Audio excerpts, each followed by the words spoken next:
اللهم لا مانع لما أعطيت ولا معطي لما منعت ولا ينفع ذا الجد منك الجد.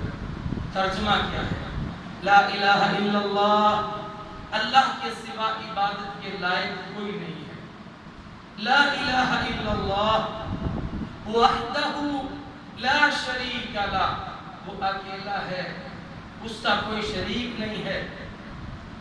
لا الہ الا اللہ وحدہ لا شریک لہ لہ الملک ولہ الحمد، اسی کے لیے بادشاہی ہے، اسی کے لیے تعریف ہے.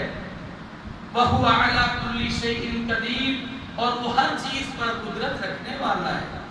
اللہم لا مانع لما أعطیت، اے اللہ لا مانع، کوئی نہیں روک سکتا اس کے لیے، لما أعطیت، جس کو تو عطا کر دے. ولا معطی، اور کوئی نہیں دے سکتا اس کو، لما منعت، جس کے لیے تو منع کر دے. ولا ينفع ذا الجد منك الجد، اور کسی صاحب حیثیت کی حیثیت، اس کا عہدہ، اس کا رتبہ، اس کا مقام اللہ کے مقابلے میں اسے کوئی فائدہ مند نہیں ہوگا. یہی دعا آج کا درس ہے. دیکھیے بنیاد ہے، بنیاد، اور یہ ایسی بنیاد ہے جس سے ایمان، انسان کا عقیدہ اور اس کا اللہ کے اوپر جو نظریہ ہے اس کی جانچ اور پڑتال ہوتی ہے، اسی قاعدے پر. اور سبب کیا ہے کہ اگر اللہ منع کر دے تو کوئی دے نہیں سکتا، اور اگر اللہ دے دے تو کوئی روک نہیں سکتا.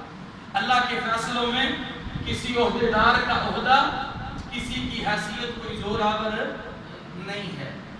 یہی بات حضرت عبداللہ ابن عباس رضی اللہ عنہ کو اللہ کے رسول صلی اللہ علیہ وسلم نے فرمائی کہ اے ابن عباس، اگر ساری دنیا مل جائے کہ تمہیں نفع پہنچانا ہے، وہ نفع نہیں دے سکتے مگر اتنا جتنا رب نے تیرے مقدر میں لکھا ہے.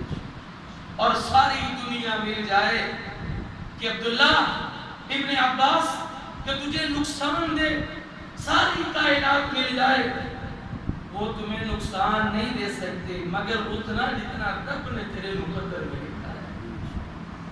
حضرات گرامی قدر، اس قدر ہمارا ایمان اللہ پہ ہونا چاہیے. ہاں ظاہری جو وسائل ہیں، محنت ہے، کوشش ہے، جد و جہد ہے، وہ ہمارے ذمہ، اور فیصلہ اللہ کے ذمہ ہے.